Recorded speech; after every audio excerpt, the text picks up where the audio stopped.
Okay, let's talk about this Genesis that you did with the GH3. One thing that I want to discuss is that there was a lot of outdoor shots. They look so pristine. I do a lot of outdoor shooting. I do a lot of documentary filming.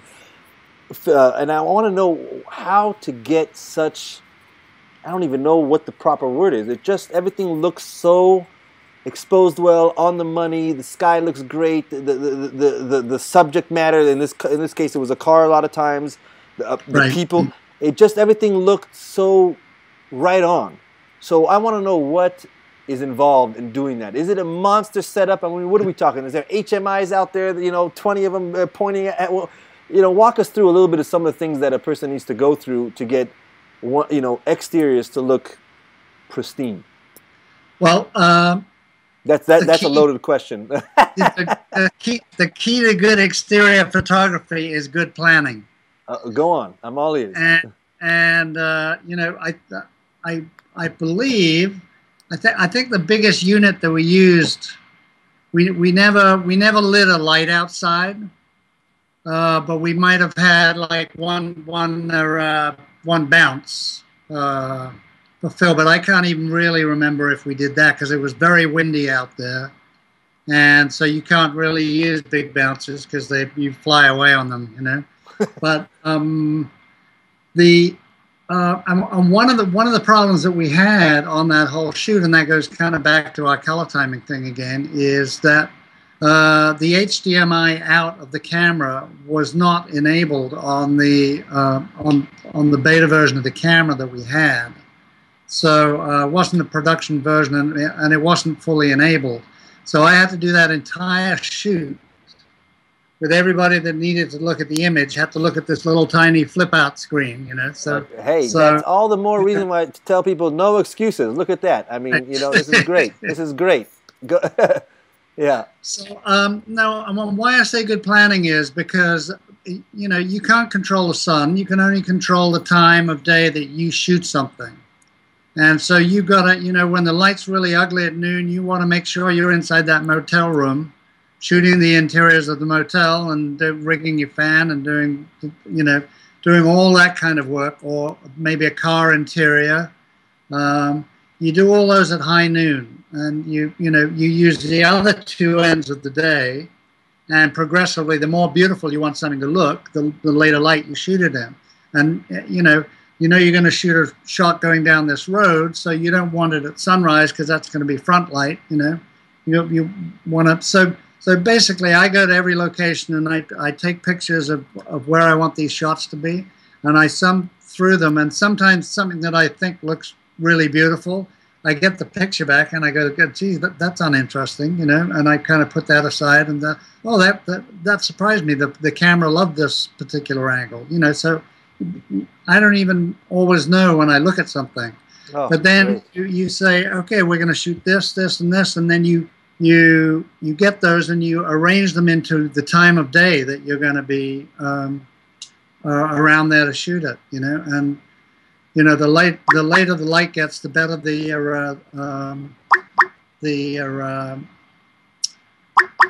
oh, I've got someone Skyping me in. Can't take it right now. Sorry. Yeah. So planning is. Yeah. So tell us where would you like the light behind or in front of you? Did it matter? Does it matter? Because you mentioned something. Yeah, it really depends. I mean, the good thing about the evening. Oh, sound gone away now? Yeah.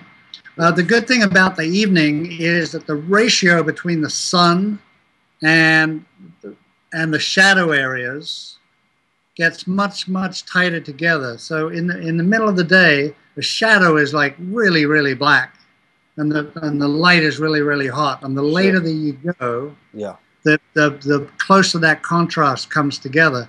So it's not always, I do shoot a lot of backlight because I love backlight, but you can't shoot a whole movie in backlight. So so it really is.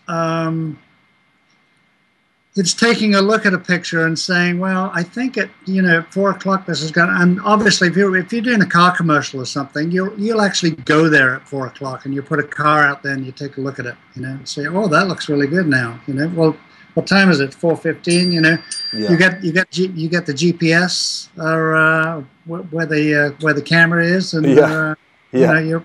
you're off and running. But Right. you know, on a run and gun shoot like Genesis, you obviously you can't do that. You know? Yeah. So on that shoot, you want to tell me for exteriors, you didn't have big old contraptions diffusing the light and nothing, huh? Nothing. Wow. No, Uh, nothing. And you know, downtown on the Girl, we had her in backlight once, but we had like a white building that was off camera, and it was giving her her own natural fill. You know. yeah. Yeah. So it really is, to me, it's like you get somewhere and you say, it's back to that natural light thing that we talked about earlier. You say, oh, let's bring the actors over here. That looks really great over here, you know. Right. Now, Right. sometimes you can't do that because it's like, oh, no, they got to get on a train. So they got to be where the train is, you know. Right. But usually you can block a scene where things look really good. So it's really just a question of maximizing what you've bought, the area that you bought yourself into, you know. Okay, so Bruce, let's talk a little bit about a few specific scenes in this GH3 promo, the Genesis. There was a scene outside where the girl is basically walking up to in an alley up to her car, and she sees that it's it's locked up and everything. So that looks to me, look, it's just a gorgeous shot, and I want to know, what did you have to do to accomplish that? Because it's something that it's a scene that everybody has access to. That kind of an alleyway. What do you have to do to get such a good look?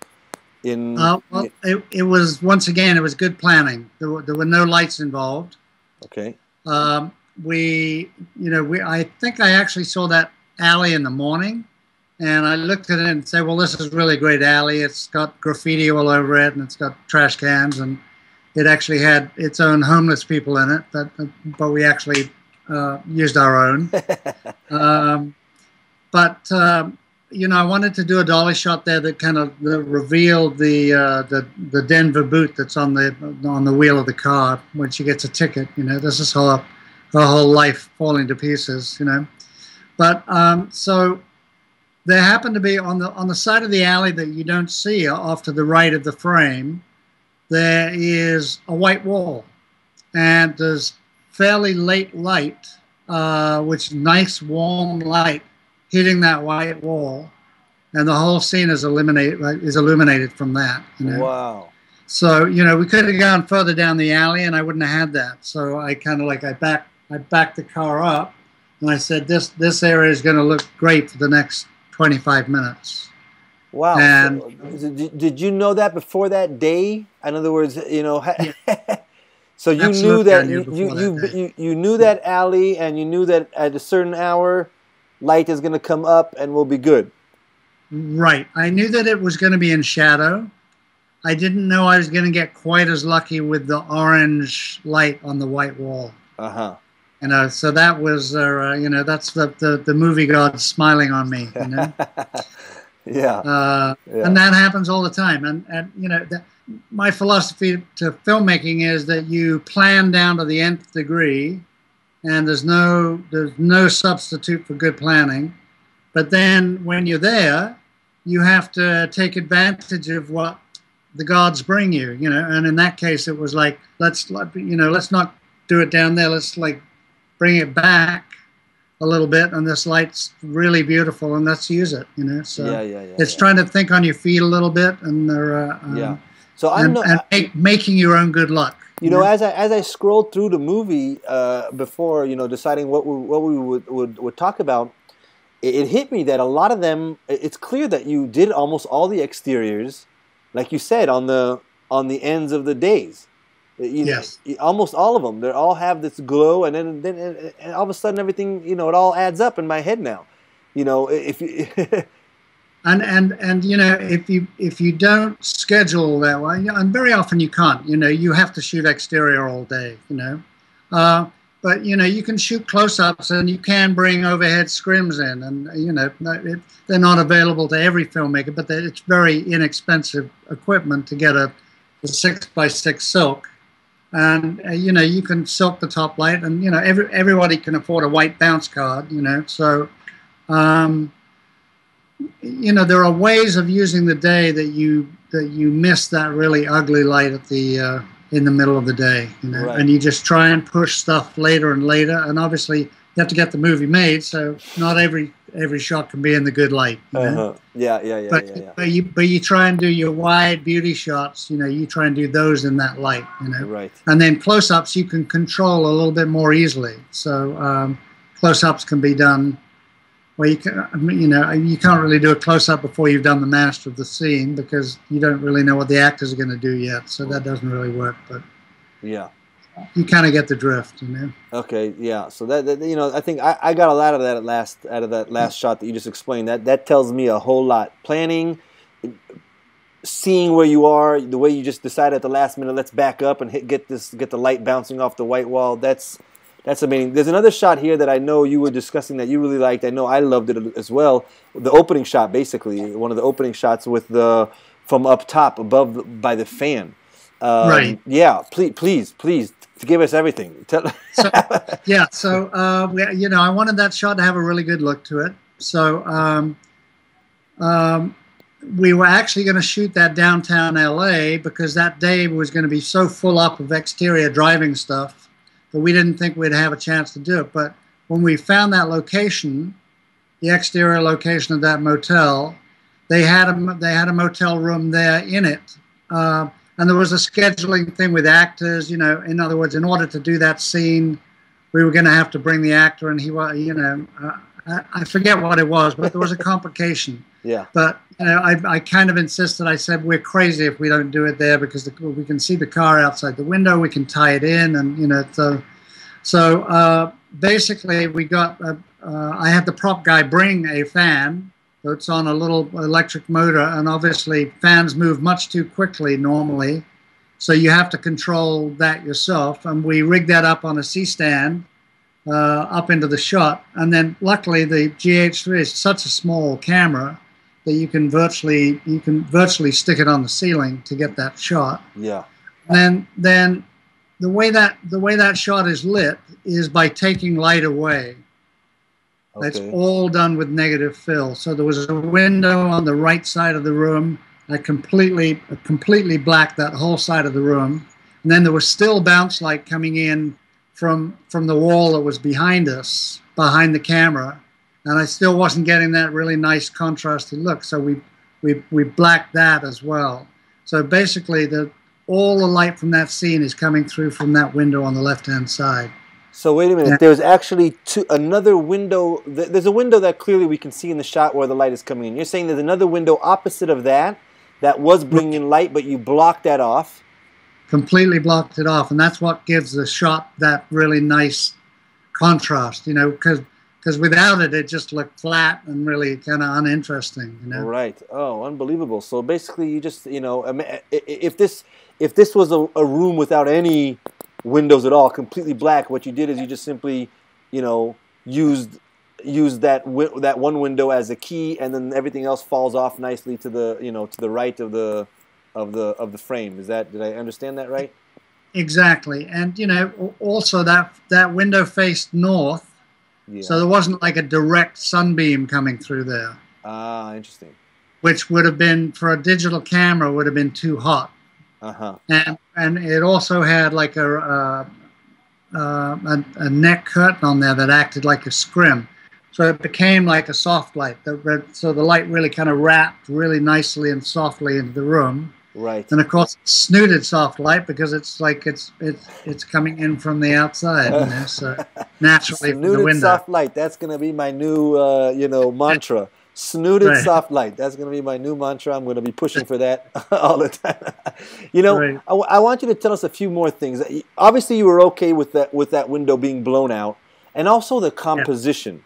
Composition and maybe a little art direction. Not maybe a little. There's probably a lot of, you know, little knickknacks and details going on here. Can you give us a little bit? I don't think most people are paying attention to these little details that are really making it all come together.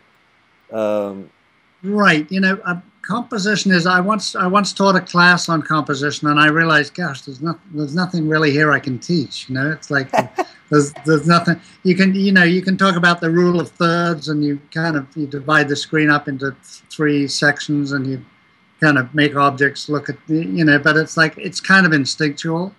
But propping a room is like really important. So if like I didn't want to have like a white bedspread on that bed, because that would be so there was quite a bit of art direction went into that room. Not expensive, but just like you get to the room on the location scout and you say, hey, it's got it's fine, but the bed's it's a white white things in my frame are not my friends, especially with digital cameras. Can you expand on that a little bit? Why would you want it not to be white? Well, digital cameras, when you put a lot of light on, yes, that window was burned out, but it wasn't very far burned out. It wasn't like a massive. It wasn't blooming and doing really nasty things, But it's very difficult shooting in a room with white walls. That's kind of like, you got nowhere to go, because it's like, unless you spend hours cutting the light and keeping the light off the wall, it's going to be white, and it's fine for shooting a car in a white site, but basically white walls, you put just a little bit too much light on them and they start peaking and they go over 100 on the waveform, and they're, it's just really, really hard to control. It's much easier to shoot an actor against a darker wall than a lighter wall. And now I'm sorry, I'm going to take us back a little bit. You said, I remembered I had a question I wanted to ask you, and you just reminded me. Thank goodness. Earlier you were saying I basically just look at my waveform now. Back in the day it wasn't like that. Now you have your digital camera, you can see on the waveform, and you're good. Can you teach us just a little snippet? I mean, this is really going to condense a whole lot of science into like a sentence or two. Waveform. Right. How do I look at a waveform, and what am I looking for? Well, waveform is a wonderful invention. It's like I haven't had I did actually take my exposure meters to Australia, because I was taking spot readings on a green screen. But really, on a shoot, I haven't used an exposure meter for 10 years. Oh. So but I do always say that, like when you go out, I have to have a monitor, and it has to have a waveform attached to it. Okay. Basically, what a waveform is doing, it's taking all the picture information or video information, or whatever you want to call it, all the data on that screen, and it's evaluating it from a black value at 0 to a flare-free white value at 100. Now, things are still going to be white over 100, but they're going to get clipped. And, in electronic media, when stuff gets clipped, some cameras clip nicely, others clip really ugly. And also when you get it into color correction, anything that's over 100, it starts to get really nasty kind of artifacts in it. And obviously anything that goes below 0, is that there's just no information there. So I like to work with information that's actually, when I color correct stuff, and the color correction of this particular thing, no white goes above 80. So I'm throwing away everything from 80 to 20, because I don't like really bright whites, because to me that looks like video. Mm-hmm. And that's another thing that you brought up at the beginning, is that how do you make this, how did you make the GH3 look like a movie? Yeah. Well, if you go to the movies, and you see, there's a big fashion in movies for color correction now, which is everything is teal and orange. Right. It's like, and it's just really those two colors, and everything's like compressed, and it's really, there are good blacks, but they don't pull the blacks down really severely. They don't pull them down to 0 usually, although close to 0, and usually the whites don't go above like 85 or something, So so you're looking at the waveform and constantly making sure that you don't see information go above 85. Well, that's impossible when you're shooting, but that's what I do when I'm color correcting something.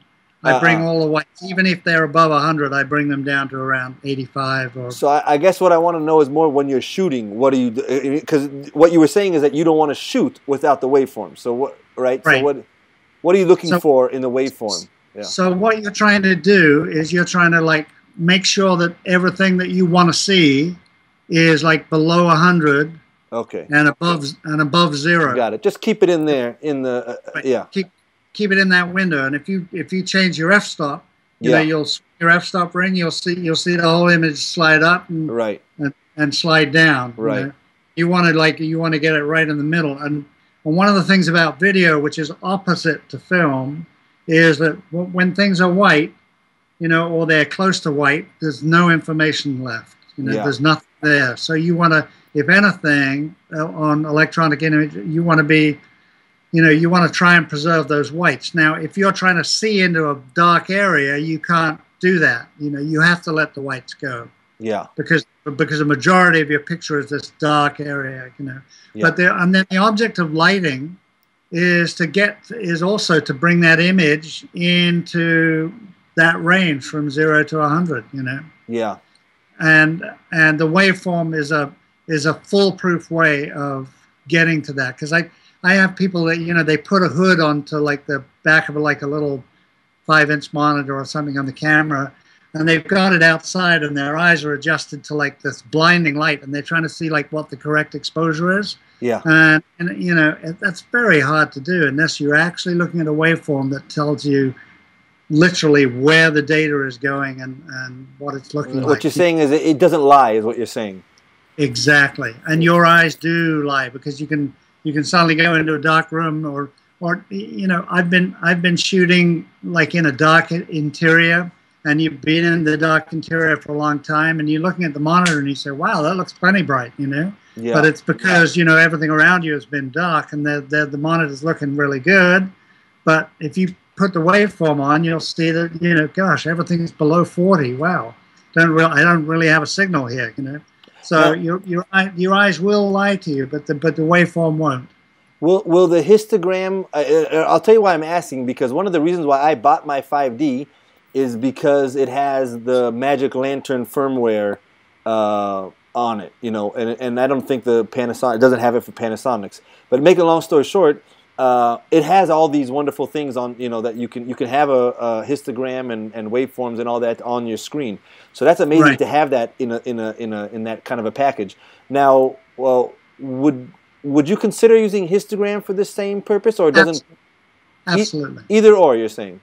Yes, it's exactly the same device. You know, I'm more familiar with waveforms, and I can immediately look at a waveform and say, oh, that's that light bulb over there. That's because it works left to right, and it's telling you. Right, and you can see all that stuff. Histogram is a little bit more esoteric to me, but it fulfills exactly the same function. Right. And I'm getting much better with histograms than I used to be. You're getting better, huh? Still learning, aren't you, huh, Bruce?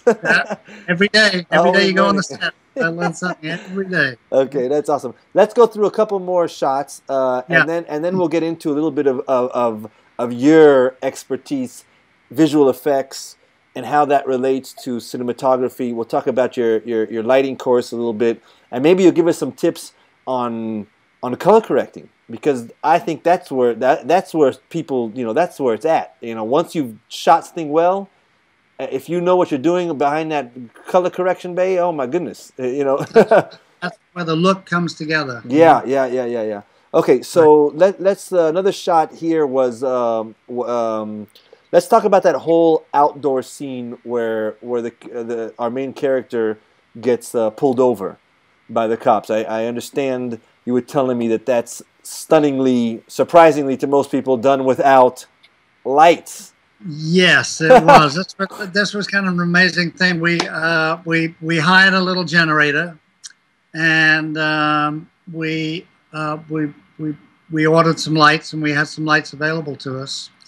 And Philip Bloom had this Voigtlander lens that was f.95, which is like extremely fast, you know.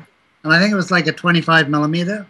Okay. And we stuck that on the camera, and we set the camera to like 2500 ISO, and lo and behold, like there was this fantastic image just out, and like I'm looking and I can't see anything, you know, and the camera is seeing this fantastic image, and so that entire scene is lit with the rotating cherry lights from the on the police cars. Yeah. So, but So what are you looking for in the shot to know that, okay, you understand what I'm saying? In other words, like, can I? And everybody who goes out right now and, like, let's say they go to a fair or something where there is some sort of lights happening, they're not right. necessarily going to get what you were able to achieve. Obviously, they don't have 30 years experience behind the camera, but You just gotta keep looking, and in other words, and it's usually in the electronic age, it's usually taking light away. mm, So if I went to a fair, I'd take a 4x4 floppy flag with me, and I'd take that. I'd put someone there walking up from, there's a Ferris wheel in the background, and there's a sideshow over here, and there's too much light coming from too many different directions. So if you bring that big black 4x4 and you put it up close to the person's face, they're going to have the whole side of the face is going to go dark, and that's going to give you the modeling, because if you go to a fairground, you got light everywhere. So it's really it's taking light away. It's not really adding light. but And it's also, once again, it's the planning. It's like it's going to a place. Hey, let's walk over here and let's take a look at you over here. God, it looks really good here. So it's like, yeah, that's so amazing. I mean, you're building my confidence right now. I'll tell you why. I wrote a blog post not too long on the site that I think, what did I call it? Something about your first shot probably sucks. Your first instinct, and my point was, look around. Keep looking around to find different angles. The first thing that you went for, probably there was another angle where light is coming from a different direction, which is, I think that's what you said right off the bat. And I asked you, how do you do this? And you said, keep looking. right. And also, if take a still, and look at the still and say, oh, that looks pretty good, or God, I thought it would look a lot better than that. That doesn't look so good. Let's take some light away here. So you're In saying other words, when you actually, I'm sorry. It's so easy to take. It's so easy to take a digital still of where you are, and you can get a couple of PAs to stand in for you, or some friends to stand in. But even if the actors aren't there, and you just see how the light's working there, and you can also get an idea of how out of focus the background's going to be, and Yeah. and very often I find people try and set up action too close to what they like to look at. And the only way you get to look at what you want to look at is either shoot it with a really wide lens or get back and take the actors away from it, and then you start to see it behind the actors, Very nice. Very nice. Okay, great. I think we had one more thing that we wanted to break down. Maybe the lighting at the train station. At the right? train station, yeah. Yeah, specifically when the main character was running into the shot, running into the scene. Yeah, why don't maybe you could give us a little bit of what went into that? I mean, that obviously required more equipment. Yes, it did. Although that was our one day that we had equipment. We shot for 3 days, and on the day that we did the police bust, then we went to Griffith Park Train Museum, and they had this. And so this was, we tried to find a location, and they wanted $10,000 for 8 hours to shoot at it. And it was like out of the question. I went to another one. It didn't look like a train station, so we found this place it's actually a train museum where kids go and climb on trains and et cetera, et cetera. But they wouldn't let us tap into their house power. So we had to lay cable and generators there. But that was the one day, and that's amazing. You want to tell me that Panasonic and Bruce Logan don't have the pull to tap into to a power? I know, terrible, isn't it? Oh my goodness. Okay. Don't they know who I am? Come on. Yeah, exactly. I mean, they should have talked to me. I would have convinced them. Okay. Okay. But so basically what we did, we lit the environment, which basically meant we had this beautiful kind of like awning, kind of like a European train station overhead. So we just had a couple of like park hands going up and hitting those. And you always look at it and say, well, how could that be prettier? What's wrong with this picture? And it's usually once again, it's mixing the color of the light. So, but that looks so much better with like a quarter blue on it, So you put a little blue gel on there, and all of a sudden it pops alive, And in this particular shot, you'll see that he's like running up towards camera. Now we couldn't get one light that was going to like carry him all the way up there. So what we did, we put lights between the train carriages. Okay. All the way up. So he's actually running. He's running through one light, and then he's going into the ambience. And then now the ambience wasn't so dark that you couldn't see anything, but it's still dark. Yeah. And then so what you do, you're really doing it in two things again. You're separating your actors are separate, and they're usually in the foreground. So he's running up into the foreground. So the whole scene with him and the girl and the little girl is. It's kind of an isolated area, but it's in this nicely lit.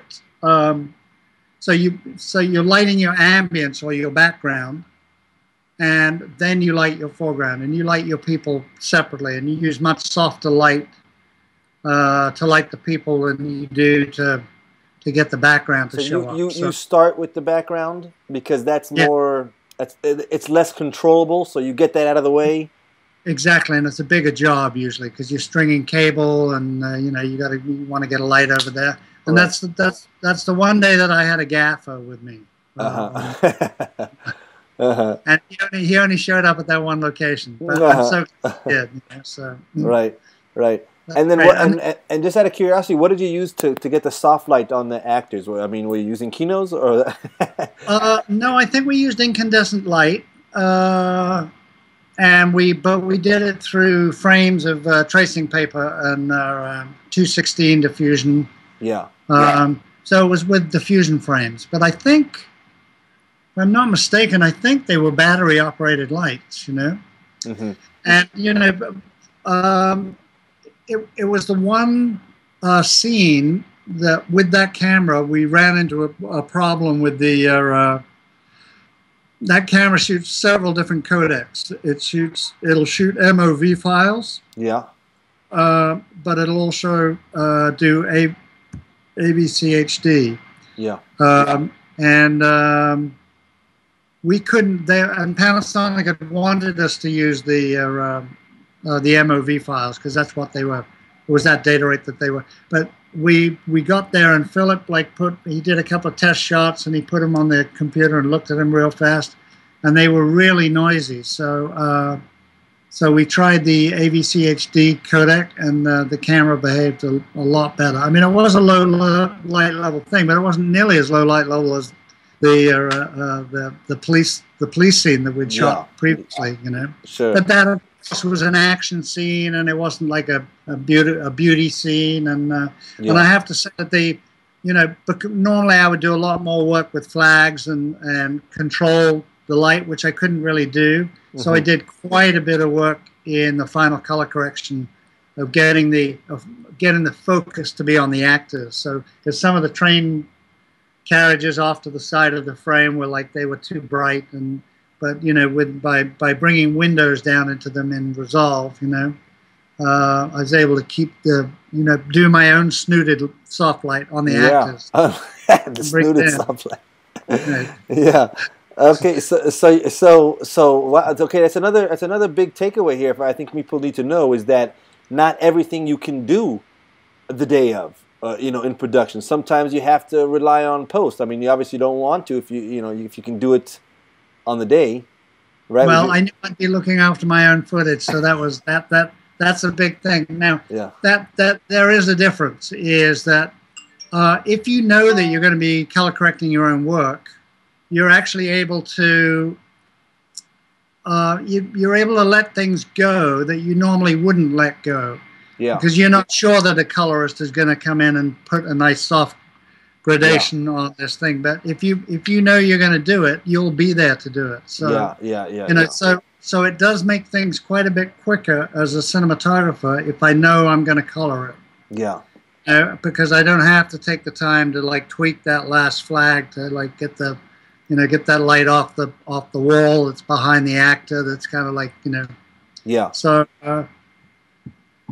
Okay, that's awesome. Look, we can go on and on. Maybe we'll have to do a part 2 another day because I haven't. Okay. I mean, how long did we go here? I mean, we're gonna have to. I don't know. We went for quite a bit. We did. I went to Hollywood. Yeah, I've got a yeah. movie. I'm gonna go see Oblivion. You know? Okay. Well, we're all jealous of that too. You get the, get to go in there before anybody else gets to see it for free. We everybody loves free. Doesn't matter at what level you get to. We all love. I know. No. Who said there's no free lunch in this town? Yeah, well, there's a free movie every once in a while. Okay, Bruce, thank you so much. It was really a pleasure. I'm sure everybody who's watching this and who's going to watch it now and in the future is going to be beside themselves that they got this insider, tips and tricks, and just thank you for being so giving with the information. I mean, it's not as common as maybe some people think. So we appreciate it. Okay. Well, I didn't give away any secrets, so Yeah. Well, if you ask me, there were pretty strong tidbits in there. So yeah. No, there's no mystery to it. There's just doing it. It's so relieving to hear that, and I hope it is to everybody else. I mean, you think that maybe there is like this, you have to I don't know what, just grab some lights, start doing it, inspect it, try again, on and on until you get better. Exactly. Thank you so much, Bruce. Thank you so much. You're welcome. I had a ball. Okay, take care, buddy.